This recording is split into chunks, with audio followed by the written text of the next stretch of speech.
बच्चों, आज हम लोग पढ़ेंगे कंडीशनल सेंटेंस। कंडीशनल सेंटेंस क्या होते हैं? इस प्रकार के वाक्यों के दो भाग होते हैं और पहले भाग के आरंभ में यदि या अगर लगा रहता है। यदि या अगर के लिए इफ का प्रयोग करते हैं और यदि दोनों वाक्य निगेटिव हों तो इफ के स्थान पर अनलेस का प्रयोग होता है। फर्स्ट है कंडीशनल सेंटेंस में यदि दोनों वाक्य फ्यूचर टेंस में हो तो सबसे पहले हम जानते हैं कि कंडीशनल सेंटेंस में यदि दोनों वाक्य फ्यूचर टेंस में होंगे, दोनों भाग, तो उसका स्ट्रक्चर क्या होगा? इफ प्लस पहला भाग जो है वो प्रेजेंट इंडेफिनिट टेंस में होगा, यानी subject plus verb 1 / verb 5 plus object, जबकि दूसरा भाग जो है वो फ्यूचर इंडेफिनिट टेंस में होगा, यानी subject plus shall / will plus verb 1 plus object. चलिए अब इसे हम समझते हैं एग्जाम्पल्स द्वारा। यदि तुम मेरे पास आओगे तो मैं तुम्हारी सहायता करूंगा। बच्चों, ये जो कंडीशनल सेंटेंस है, ये दोनों भाग यदि के बाद दो सेंटेंस आ रहे हैं, तुम मेरे पास आओगे तो मैं तुम्हारी सहायता करूंगा, तो पहला भाग को इफ के बाद हम प्रेजेंट इंडेफिनिट टेंस में बनाएंगे और दूसरे भाग को जो है वो फ्यूचर इंडेफिनिट टेंस में। यदि तुम मेरे पास आओगे, if you come to me, तो मैं तुम्हारी सहायता करूंगा, आई शैल हेल्प यू। दूसरा सेंटेंस देखते हैं।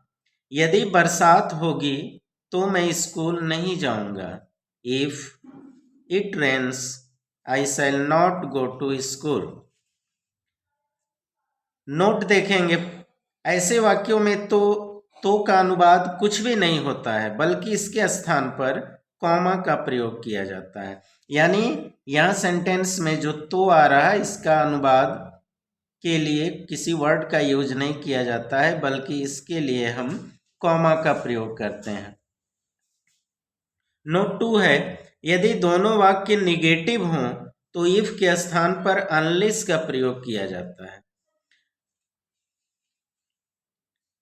यदि दोनों वाक्य निगेटिव हों तो इफ के स्थान पर अनलेस का प्रयोग किया जाता है। अनलेस का अर्थ होता है अगर न तो, इसलिए पहले वाक्य में नॉट का प्रयोग नहीं होता है,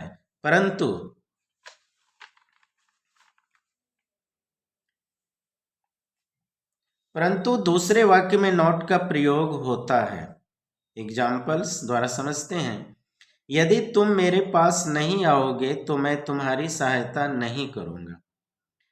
देखिए बच्चों, ये दोनों भाग निगेटिव हैं, तो जब कंडीशनल सेंटेंस में दोनों भाग निगेटिव हों तो हम इफ की जगह पे अनलेस का यूज करेंगे, यानी इसको ट्रांसलेट करेंगे इंग्लिश में, unless you come to me I shall not help you. यानी पहले भाग में हमें निगेटिव वर्ड का यूज नहीं करना है, नॉट का, क्योंकि अनलेस का ही मतलब होता है अगर ना तो, और दूसरे में हम निगेटिव वर्ड यानी नॉट का यूज करेंगे। जैसे unless you come to me, यदि तुम मेरे पास नहीं आओगे तो I shall not help you, मैं तुम्हारी मदद सहायता नहीं करूंगा। तो इस तरह ये कंडीशनल सेंटेंस का पार्ट 1 हुआ। इसके बाद और वीडियो द्वारा हम समझेंगे अच्छे तरीके से कंडीशनल सेंटेंस को।